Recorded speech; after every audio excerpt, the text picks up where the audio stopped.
그날 그들을 쇠사슬에 묶는 순간 미국은 이미 패배했습니다. 새벽 4시 30분 미국 애리조나의 반도체 공장 기숙사. 무장한 요원들이 들이닥쳐 300명이 넘는 한국 기술자들을 줄 세우고 쇠사슬로 묶었습니다. 그들은 눈을 가린 채 트럭에 실려 어디론가 끌려갔고 현장은 처참했고 미국 정부는 이를 합법적 조치라 주장했죠. 하지만 정작 그날 이후 미국은 설명할 수 없는 혼란과 마주하게 됩니다. 기술 하나를 없앤 줄 알았던 그들은 시스템 전체를 건드린 것이었습니다. 미국은 그날 무엇을 건드린 걸까요? 그리고 진짜 대가는 누구에게 돌아갔을까요? 잠깐만요. 이야기 시작 전에 구독과 좋아요 꼭 부탁드려요. 여러분의 작은 클릭이 더 많은 사람들에게 한국의 놀라운 이야기를 전하는 데 큰 힘이 됩니다. 자, 그럼 본격적으로 시작해 볼게요. 2025년 9월 4일 새벽 5시 미국 애리조나주의 반도체 단지. 고요한 새벽을 깨고 검은색 차량 수십 대가 동시에 진입했습니다.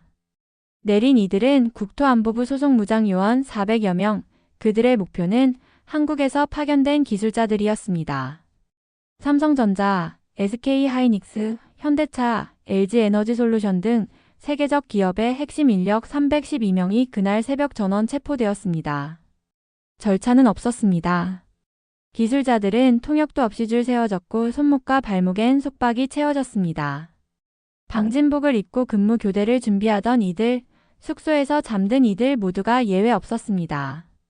한 기술자는 쓰러져 병원으로 이송됐지만 현장은 철저히 통제되었습니다. 남겨진 동료들과 가족은 이유조차 듣지 못한 채 두려움에 휩싸였습니다. 국토안보부는 곧 불법 체류 단속 사상 최대 성과라 발표했지만 모순은 곧 드러났습니다. 구금된 이들은 모두 합법 비자를 소지한 전문가들이었고 미국 정부가 승인한 전략 사업의 중추 인력이었습니다. 뉴욕타임스는 동맹 기술자를 범죄자 취급한 초유의 사건이라 보도했고 CNN은 미국 제조업의 심장을 스스로 마비시켰다고 분석했습니다. 월스트리트 저널은 미국이 던진 것은 한국 기술자가 아니라 자국의 미래라 정리했습니다. 여파는 즉시 나타났습니다. 수십조 원 규모의 공사가 멈췄고 투자자들은 공포에 가까운 반응을 보였습니다. 한국 정부는 긴급 대응팀을 꾸려 항의에 나섰고 국제사회도 우려를 표명했습니다. 그러나 미국은 이 사태가 어떤 파장을 불러올지 여전히 알지 못했습니다. 애리조나의 새벽 작전은 단순한 법 집행이 아니라 동맹을 향한 모욕이었고 불과 며칠 뒤 전례 없는 혼란으로 이어지게 되었습니다. 체포된 기술자들 가운데 가장 먼저 언론의 이름이 알려진 사람은 박종훈 팀장이었습니다. 그는 한국 나이로 52, 반도체 공정에서만 25년을 일한 베테랑이었습니다. 애리조나 파견 근무가 시작된 지 반년, 그날은 공교롭게도 그의 생일이었습니다. 그러나 축하 대신 쇠사슬이 그의 손목을 감싸고 있었습니다. 체포 순간 박종훈 팀장은 아무 말도 하지 못했습니다. 동료들 앞에서 침착함을 유지하려 했지만 눈가가 젖어 있었습니다.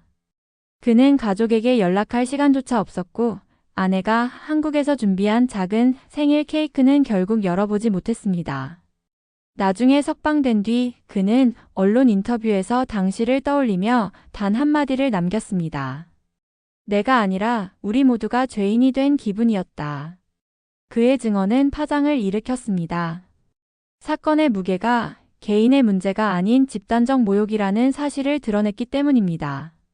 한국 사회는 분노했고 미국 내 한인 단체들도 거리 시위에 나섰습니다. 워싱턴 포스트는 단 한 사람의 눈물이 한국 전체를 움직였다고 보도했습니다. 구금 시설에서의 상황도 알려졌습니다. 좁은 공간에 수십 명이 함께 갇혀 있었고 식사조차 제대로 제공되지 않았습니다. 기술자들은 서로를 위로하며 버텼지만 그 중에서도 박종훈 팀장의 울음은 많은 이들에게 잊을 수 없는 장면으로 남았습니다. 그 울음은 억울함이자 오랜 시간 쌓아온 신뢰가 하루아침에 무너진 현실에 대한 절망이었습니다. 결국 그의 이야기는 단순한 체포 사건을 넘어 국제적 문제의 상징이 되었습니다. 사람들은 묻기 시작했습니다. 왜 생일날 한 기술자가 쇠사슬에 묶여 울어야 했는가? 그리고 그 질문은 곧 백악관을 향한 거대한 압박으로 이어지게 됩니다. 애리조나에서 대규모 구금이 단행된 그날, 미국 경제의 심장부는 곧바로 흔들리기 시작했습니다. 체포된 312명의 기술자들은 단순한 외국인 노동자가 아니었습니다. 차세대 반도체 생산 라인의 핵심 설계를 맡고 수조 원 규모의 장비를 다룰 수 있는 숙련 인력이었습니다. 그들이 사라진 순간 가동 중이던 공정은 즉시 멈춰 섰습니다. 현장의 관리자들은 긴급 대책 회의를 열었지만 해결책은 없었습니다. 미국인 기술자만으로는 장비 재가동조차 불가능했습니다. 애리조나 공장은 첫날부터 하루 손실액이 1억 달러에 달한다는 추산이 나왔습니다. CNN 경제 전문가는 이를 두고 미국이 스스로 심장 박동을 멈춘 셈이라 평했습니다. 혼란은 주 정부와 워싱턴으로도 번졌습니다. 애리조나 주지사는 긴급 성명을 발표했지만 사태의 심각성을 파악하지 못한 듯 단순한 행정 조치라며 축소했습니다. 그러나 곧주 의회는 지역 경제가 치명적 타격을 받을 수 있다는 경고 보고서를 받아들게 됩니다. 공장이 멈춘 첫날, 협력업체 수십 곳이 연쇄적으로 생산을 중단했습니다. 주식시장도 요동쳤습니다. 반도체 관련 주가가 일제히 하락했고 투자자들은 공포에 가까운 매도세를 보였습니다. 특히 월스트리트에서는 만약 한국 기술자들이 장기간 복귀하지 않는다면 미국 제조업의 재건 전략 자체가 무너질 수 있다는 경고가 쏟아졌습니다. 이는 단순한 외국인 단속이 아니라 미국의 미래산업 전체를 흔드는 사태로 인식되기 시작했습니다. 그럼에도 국토안보부는 자축성 발표를 이어갔습니다. 그들은 국가 안보를 위한 불가피한 조치라고 주장했지만 현장의 현실은 정반대였습니다. 미국은 단 하루 만에 거대한 균열을 목격했습니다. 그리고 아직 이 위기가 시작에 불과하다는 사실을 누구도 그 순간은 알지 못했습니다. 애리조나와 조지아에서 벌어진 대규모 단속 소식은 순식간에 한국 사회를 뒤흔들었습니다. 수백 명의 기술자들이 새벽녘에 쇠사슬에 묶여 끌려갔다는 사실은 단순한 외교적 사건이 아니었습니다. 언론은 연일 속보를 내보냈고 사회간 개망 서비스에는 가족을 걱정하는 글과 분노의 목소리가 넘쳐났습니다. 한 댓글에는 이건 단순한 단속이 아니라 인권 유린이라는 글이 수만 건의 공감을 얻기도 했습니다. 한국 정부는 즉각 긴급 대책 회의를 소집했습니다. 외교부와 청와대, 국토교통부, 심지어 국방부 관계자까지 참석한 회의는 한밤중까지 이어졌습니다. 회의실 벽에는 단순히 재외국민 보호라는 글자가 아닌 국민을 끝까지 지켜내겠다는 의지가 새겨져 있었습니다. 결국 결론은 명확했습니다. 정부가 직접 움직인다. 대통령은 새벽 시간대에 긴급 브리핑을 열었습니다. 차분한 목소리였지만 단어 하나하나에는 단호함이 묻어 있었습니다. 국민을 지키는 것은 국가의 가장 기본적이고도 최우선의 책무입니다. 어떤 상황에서도 우리는 우리 국민을 혼자 두지 않을 것입니다. 그 발언은 곧바로 전 세계 언론의 헤드라인을 장식했습니다. 곧바로 대통령 전용기의 이륙 준비가 시작되었습니다. 청와대 국가위기관리센터는 밤새 분주하게 움직였고 외교부는 미국 측에 긴급 통보를 보냈습니다. 그러나 미국 국토안보부는 여전히 강경한 태도를 고수하며 절차에 따르라는 답변만 반복했습니다. 이에 한국 정부는 공식 외교 절차를 기다리지 않고 독자적 행동에 나섰습니다. 전용기의 출발 준비는 신속했습니다. 파일럿과 승무원, 의료진, 그리고 통역관까지 합류했습니다. 탑승 명단에는 외교부 고위 인사와 법무부 관계자들이 포함되어 있었는데 이는 단순한 귀국 지원이 아니라 협상과 법적 절차까지 한 번에 대응하겠다는 의지를 보여주는 조치였습니다. 기체에 실린 것은 연료와 식량뿐만이 아니었습니다. 그 안에는 국가의 자존심과 국민을 끝내 포기하지 않겠다는 결단이 담겨 있었습니다. 전용기가 이륙하는 장면은 공영방송 카메라에 생중계되었습니다. 활주로를 달려 하늘로 솟구치는 순간 수많은 시청자들은 박수를 치며 눈물을 흘렸습니다. 이는 단순한 항공기의 이륙이 아니었습니다. 국민의 생명을 지키기 위해 국가가 직접 움직이고 있다는 상징적인 사건이었습니다. 국제사회의 반응은 즉각적이었습니다. CNN은 한국이 보여준 대응은 동맹국조차 예측하지 못한 과감한 결정이라 분석했고, 영국 BBC는 작은 나라이지만 자국민을 위해 행동하는 모습이 세계에 메시지를 던졌다고 보도했습니다.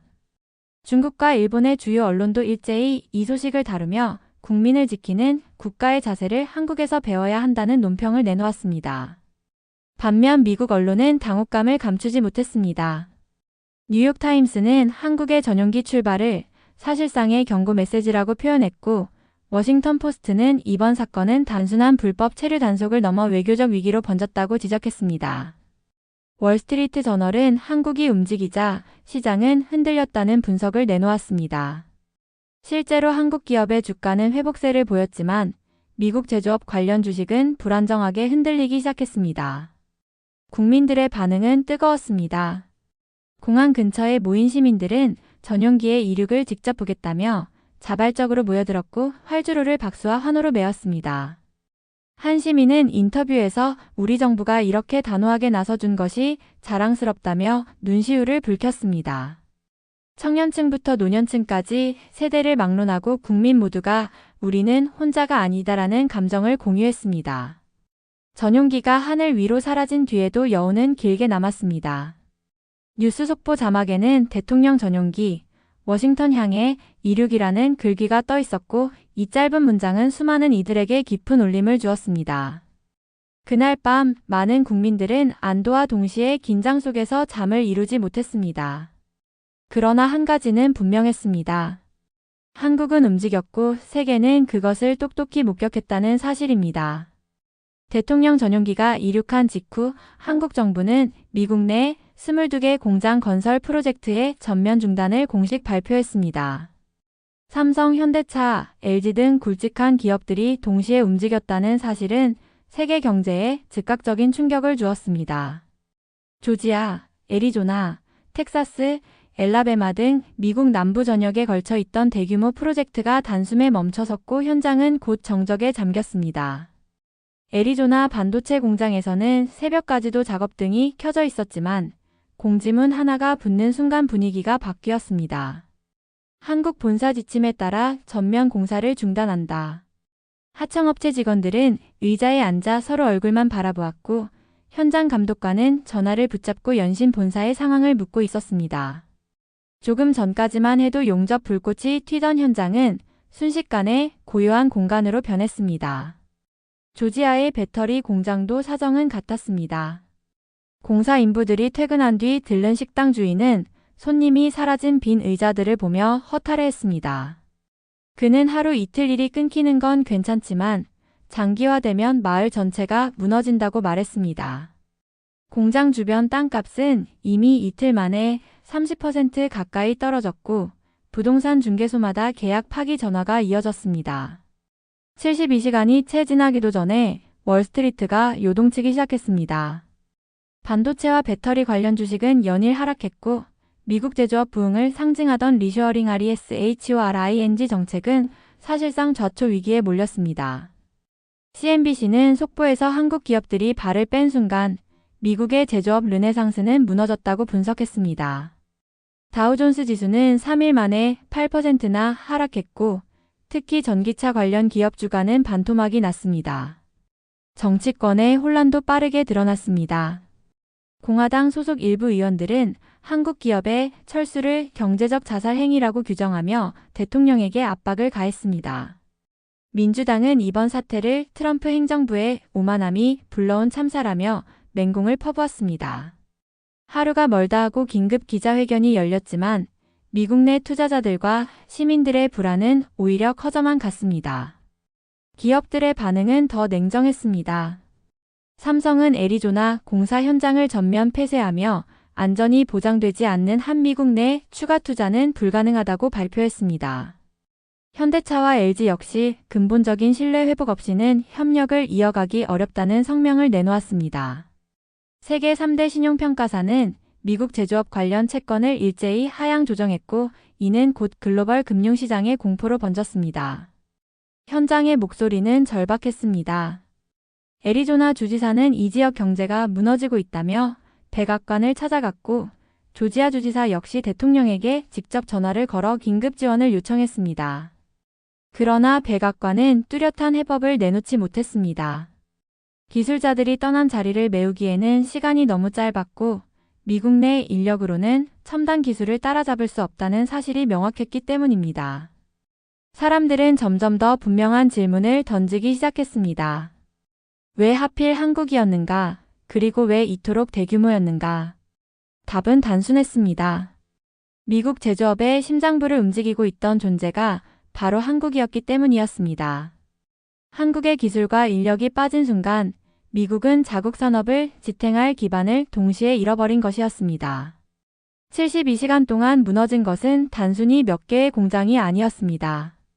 시장 전체가 흔들렸고 동맹국에 대한 신뢰가 붕괴했으며 세계가 지켜보는 가운데 미국의 오만한 선택이 경제적 파국으로 이어졌습니다. 그리고 이 모든 사건은 아직 시작에 불과했습니다. 72시간 동안 이어진 혼란은 결국 백악관을 무릎 꿇게 만들었습니다.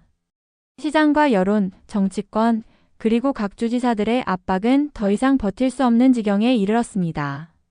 특히 월스트리트의 연이은 폭락은 트럼프 행정부가 가장 두려워하던 시나리오였습니다. 경제적 붕괴 앞에서 자존심은 의미를 잃었습니다. 백악관 국가안보회의는 긴급히 소집되었고 외교경제 보좌관들이 밤새 대책을 논의했습니다. 회의실 안에서는 계속 버티자는 강경파와 즉시 사태를 수습해야 한다는 현실파가 격렬하게 맞섰습니다. 그러나 주식시장이 폭락하고 실업자가 눈앞에서 늘어나자 결론은 명확했습니다. 미국 정부가 한국인 기술자들을 풀어주지 않는 한 상황은 절대 진정되지 않을 것이었습니다. 결국 국무부 대변인은 카메라 앞에 서서 역사적인 발표를 했습니다. 구금된 한국인들은 범죄 기록 없이 자진 출국 형식으로 석방된다. 향후 입국에도 어떠한 제약이 없다.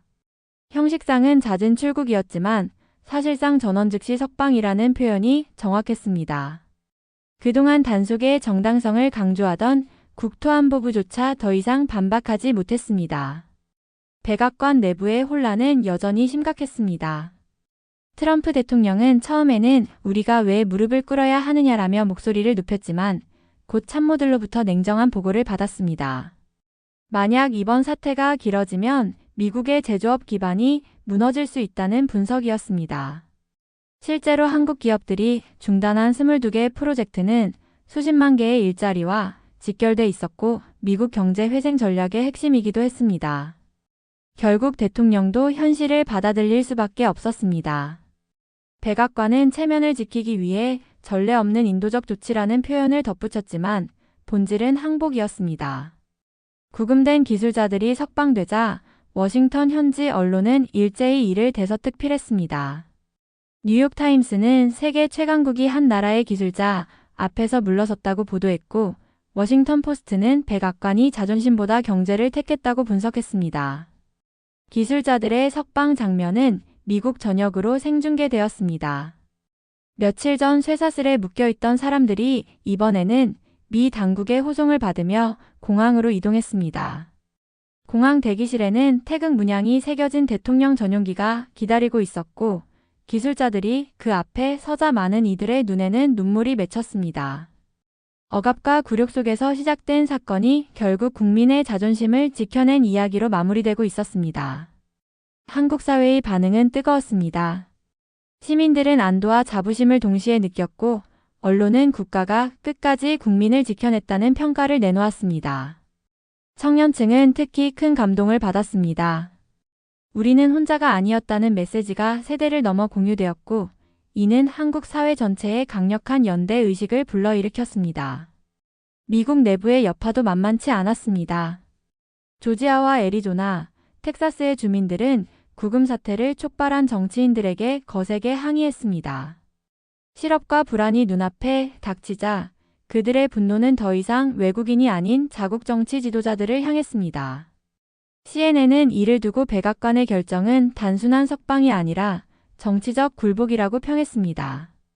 결국 석방 발표는 미국 사회에 깊은 상처를 남겼습니다. 경제적 타격, 정치적 혼란, 그리고 무엇보다도 동맹국에 대한 신뢰 상실이었습니다. 그러나 한국에는 전혀 다른 의미로 다가왔습니다. 국가가 끝까지 국민을 지켜냈다는 사실, 그리고 그 결단이 세계 최강국을 움직였다는 현실은 국민들에게 벅찬 자부심을 안겨주었습니다. 그날 백악관은 분명히 무릎을 꿇었습니다. 그러나 한국은 고개를 들었고 세계는 그 장면을 똑똑히 목격했습니다. 전원 즉시 석방 발표가 나온 직후 미국은 서둘러 수습에 나섰습니다.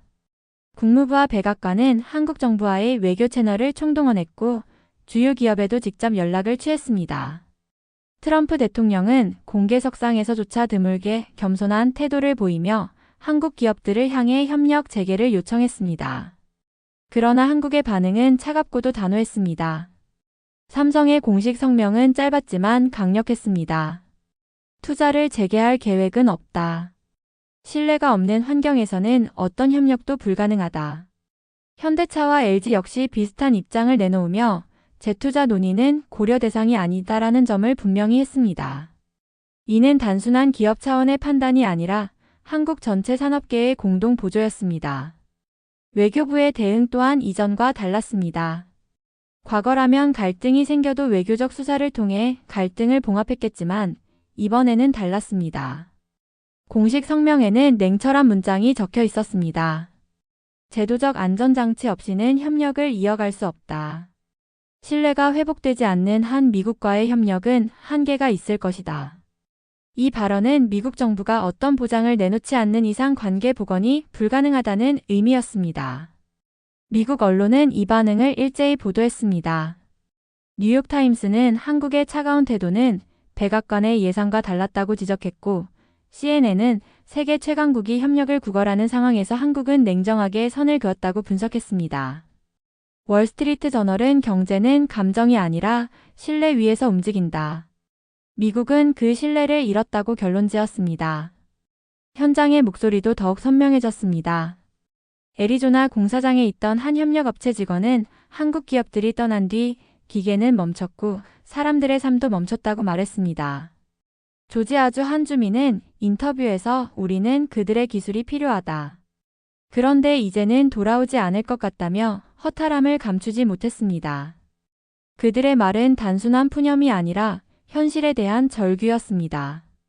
한국 사회의 반응은 미국과는 정반대였습니다. 많은 국민들은 이번 사태를 통해 국가와 기업이 보여준 단호한 태도에 자부심을 느꼈습니다. 포털 사이트에는 이제 미국이 우리에게 배워야 한다는 글이 수만 건의 추천을 받았고 전문가들은 한국이 국제사회에서 외교 경제적 주도권을 확실히 잡았다고 평가했습니다. 정부 역시 이번 기회를 단순한 외교 갈등이 아닌 국제적 위상 강화의 계기로 삼고 있었습니다. 이 과정에서 흥미로운 변화도 나타났습니다. 유럽과 아시아의 여러 국가들이 한국 기업에 적극적인 구애를 시작한 것입니다. 독일과 프랑스는 반도체와 배터리 분야에서 한국 기업의 투자를 환영한다는 성명을 발표했고 동남아시아 각국은 경쟁적으로 유치 조건을 내세웠습니다. 세계의 시선은 미국에서 한국으로 향하고 있었습니다. 그러나 한국은 성급히 움직이지 않았습니다. 정부와 기업 모두 신뢰 없는 협력은 없다는 원칙을 유지했고 미국의 요청에도 흔들리지 않았습니다. 그 차가운 태도는 국제사회에 분명한 메시지를 전달했습니다. 한국은 더 이상 종속적 협력자가 아니라 독자적인 힘을 가진 당당한 파트너라는 사실이었습니다. 시간이 지나면서 미국 내부에서는 자책의 목소리가 커졌습니다. 공화당 내부에서도 우리가 너무 멀리 갔다는 반성이 나왔고 민주당은 이를 정치적으로 활용하며 트럼프 행정부를 몰아붙였습니다. CNN은 이번 사태는 미국 정치의 전환점이 될 수 있다고까지 전망했습니다. 그러나 한국의 입장은 변하지 않았습니다. 그들은 더 이상 말로 설득되지 않았습니다. 실제로 보여주고 증명해야만 움직일 수 있었습니다. 미국이 뒤늦게 내민 손은 차갑게 거절당했고 이 사건은 한 시대가 바뀌고 있음을 알리는 신호탄이 되었습니다. 한국 기업들이 공사를 중단하고 기술자들이 모두 떠난 뒤 미국 남부의 산업 도시들은 급속히 변해갔습니다. 조지아주 서베너 외곽에 자리 잡았던 대규모 배터리 공장은 반쯤 지어진 채 그대로 멈춰 서 있었습니다. 철골 구조물이 그대로 드러난 건물은 마치 미완성 피라미드처럼 황량하게 서 있었고 공사장 주변에는 잡초만 자라나고 있었습니다. 한때 수천 명의 인부로 붐비던 현장은 이제 인기척조차 찾기 어려운 곳이 되었습니다. 가장 먼저 무너진 것은 하청업체와 지역 상권이었습니다. 공사 현장에 자재를 공급하던 소규모 업체들은 일감을 잃고 줄줄이 문을 닫았습니다. 인근 마을 식당과 모텔 역시 손님이 끊기면서 하루하루 버티기조차 힘들어졌습니다. 식당 주인은 공장이 돌아가던 시절에는 하루에 수백 명이 다녀갔지만 지금은 한두 명 손님도 귀하다고 토로했습니다. 부동산 시장의 충격도 심각했습니다. 현대차 공장 인근은 한때 미래의 황금 땅이라 불렸지만 공사 중단 이후 매물만 쏟아지고 가격은 반토막이 났습니다. 수십 년간 부동산을 해온 중개업자는 이 정도 폭락은 처음 본다며 고개를 저었습니다. 기대를 품고 집을 샀던 주민들은 대출금을 갚지 못해 울며 집을 내놓는 처지에 놓였습니다. 애리조나의 반도체 공장 상황도 크게 다르지 않았습니다. 수십억 달러를 들여온 첨단 장비들은 먼지만 쌓인 채 방치되었고 미국인 직원들은 이 복잡한 시스템을 작동시킬 수 없었습니다. 공장을 가동하기 위해 훈련받던 수백 명의 인력은 더 이상 배울 기회조차 잃었습니다. 그들에게 한국 기술자들은 스승이자 희망이었지만 이제는 다시 돌아오지 않을 것이라는 절망만 남았습니다. 엘라베마의 자동차 공장에서는 품질 관리 인력이 사라지자 불량률이 급격히 상승했습니다. 처음에는 일부 미국인 감독관이 수습하려 했지만 한국에서 오랫동안 축적해온 노하우를 대체할 수는 없었습니다. 결국 생산 라인은 완전히 멈추었고 수천 명의 노동자가 하루아침에 일자리를 잃었습니다. 길거리에 나선 노동자들의 표정은 허탈감과 분노로 얼룩져 있었습니다. 이러한 상황은 단순한 산업의 문제가 아니었습니다. 지역 사회 전체가 무너지고 있었습니다. 학교는 학생 수가 줄어 운영이 어렵게 되었고 상점과 병원, 주유소까지 문을 닫기 시작했습니다. 조지아의 한 지역 신문은 멈춘 공장을 현대판 바벨탑이라 묘사하며 희망이 절망으로 바뀐 현장을 사진으로 담아 보도했습니다. 기사의 제목은 간결했습니다. 우리는 꿈을 잃었다.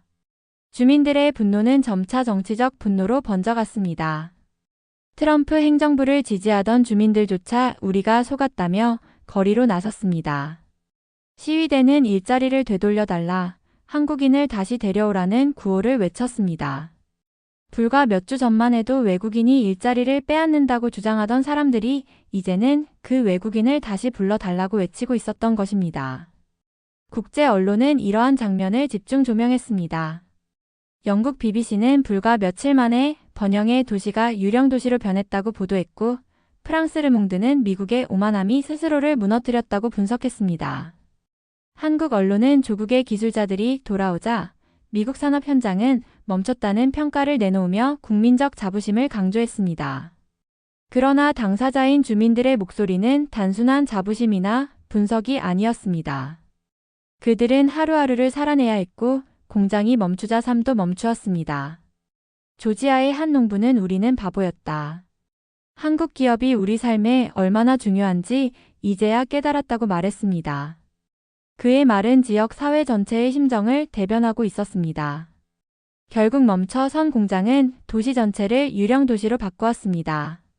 밤이 되면 불빛 하나 보이지 않는 산업단지가 황량하게 펼쳐졌고 거대한 장비와 건물들은 사람 없는 공간 속에서 무의미하게 서 있었습니다. 그 풍경은 단순한 경제적 타격이 아니라 한 시대의 오만이 남긴 비극적 상징이 되었습니다. 미국이 한국인 기술자들을 억류했을 때 백악관은 단순한 계산을 했습니다. 투자금이 이미 수십조 원에 달하니 한국 기업들이 쉽게 떠날 리 없을 것이라는 오만한 확신이었습니다.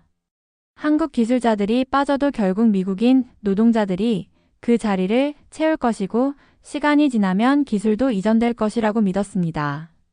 그러나 그들의 예측은 처음부터 어긋나 있었습니다. 그들은 한국인들이 가진 특별한 정신, 바로 우리라는 의식을 이해하지 못했던 것입니다. 한국 사회에서 나라는 단어는 언제나 우리라는 말과 함께 쓰입니다. 내 집이 아니라 우리 집, 내 가족이 아니라 우리 가족, 심지어 내 아이도 우리 아이라고 부릅니다. 이 언어 습관 속에는 수천 년 동안 이어져 온 공동체적 삶의 방식이 담겨 있습니다.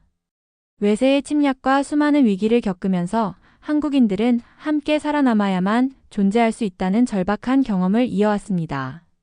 그 기억은 개인의 이익보다 공동체 전체의 안녕을 우선시하는 DNA로 자리 잡았습니다. 백악관은 이를 간과했습니다. 억류된 한국인 기술자들이 미국에 남아 협력을 이어갈 것이라고 믿었지만 현실은 정반대였습니다. 모든 기술자들이 하나같이 떠나기를 선택했고 단 한 명도 미국에 남지 않았습니다. 그들의 결단은 개인의 선택이 아니라 공동체의 약속이었고 이는 미국 정치인들에게는 이해할 수 없는 광경이었습니다.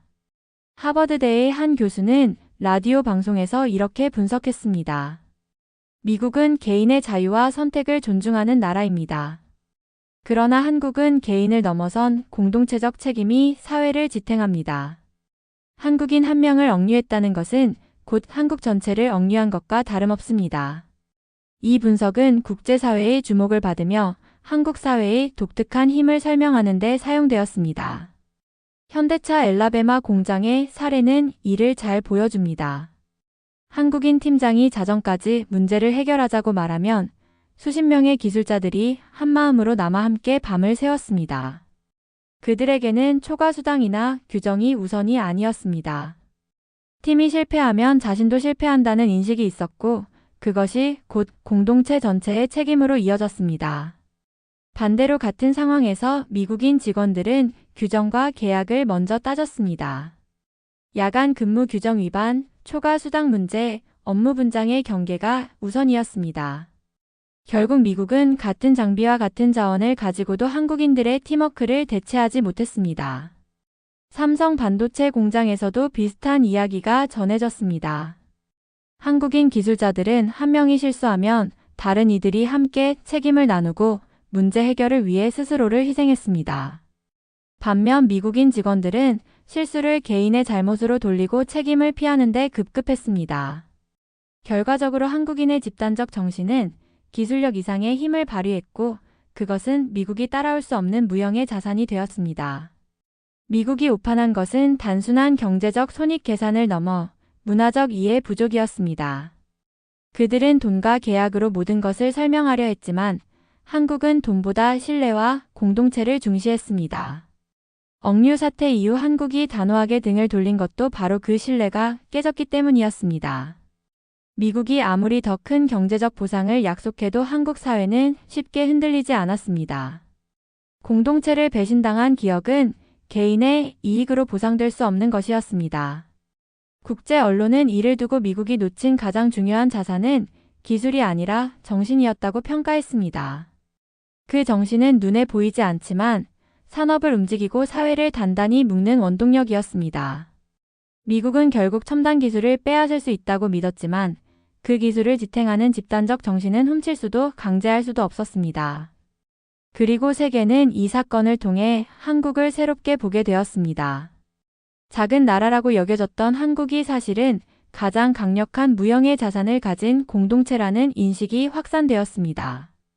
이는 단순히 외교적 승리를 넘어 세계가 한국을 다시 평가하는 계기가 되었습니다. 결국 미국이 놓친 것은 기술 이전이나 투자 계약이 아니었습니다. 그들이 진정으로 이해하지 못한 것은 한국인의 마음속 깊이 자리한 우리라는 정신이었습니다. 그 정신은 수천 년 동안 이어진 생존의 역사에서 비롯된 것이었고 그 어떤 경제적 논리보다 강력한 힘을 발휘했습니다. 백악관이 전원 즉시 석방을 발표한 순간 미국 언론은 이를 두고 역사적인 사건이라 규정했습니다. 그러나 정작 한국은 크게 말하지 않았습니다. 한국 정부는 차가운 성명 몇 줄로 입장을 정리했고 기업들은 무미건조하게 투자 중단과 협력 재검토를 알렸습니다. 과장된 선언도 격앙된 외교적 언사도 없었습니다. 한국은 조용했지만 그 조용함 속에서 세상은 오히려 더 큰 울림을 느꼈습니다. 미국은 사과와 설득을 거듭했지만 한국은 서두르지 않았습니다. 정부 대표단은 백악관 초청에도 일정상 불가하다며 몇 차례나 방문을 미뤘습니다. 기업들은 투자 재개 여부를 논의하는 대신 유럽과 아시아 다른 국가들과의 협력 가능성을 검토했습니다. 미국이 구애할수록 한국은 오히려 차갑게 거리를 두었고 그 태도는 전 세계에 강력한 메시지를 전했습니다.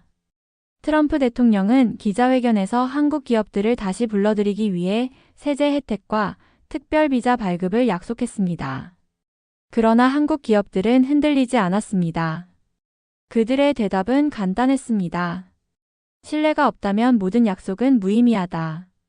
이 말은 세계 언론의 헤드라인으로 실리며 국제사회에 깊은 울림을 남겼습니다. 세계 각국은 이 상황을 주목했습니다. 독일과 프랑스는 한국을 전략적 파트너로 초청했고 동남아시아 국가들은 앞다투어 투자 인센티브를 내놓았습니다. 일본과 대만 역시 긴장된 눈빛으로 한국의 행보를 지켜보았습니다. 작은 나라라고만 여겼던 한국이 이제는 세계 산업의 판도를 흔드는 결정권자로 떠오른 것입니다. 한국 사회 내부에서는 차분한 자부심이 흘렀습니다.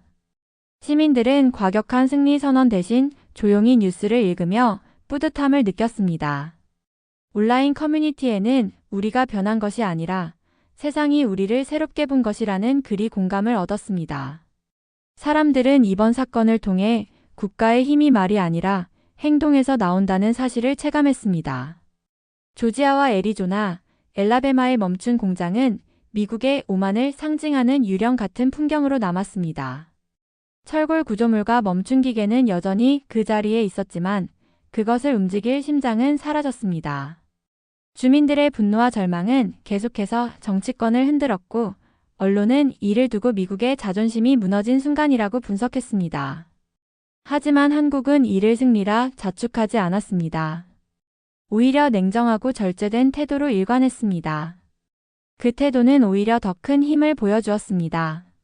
말이 아닌 행동, 그리고 침묵 속의 결단이 세계 최강국을 무릎 꿇린 것이었습니다.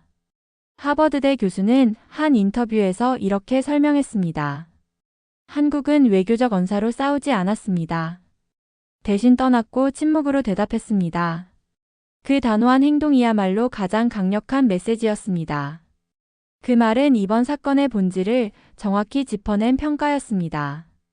결국 미국은 선택의 기로에 섰습니다. 한국과의 신뢰를 회복해 진정한 파트너십을 구축하거나 계속 오만을 유지하며 고립의 길을 걸을 것인가. 세계는 그 선택을 지켜보고 있었고 한국은 이미 차분히 다음 단계를 준비하고 있었습니다. 한국은 말하지 않았습니다. 그러나 그 침묵은 어떤 외교적 선언보다 강력한 힘을 가졌습니다. 그리고 그 침묵이 보여준 행동은 세상에 분명한 진실을 일깨워 주었습니다. 국가의 크기가 아니라 국민이 지닌 정신과 선택이 세계의 질서를 바꿀 수 있다는 사실이었습니다. 한국은 큰 목소리로 말하지 않았습니다. 대신 조용히 행동했고 그 침묵은 세상의 모든 말보다 강했습니다.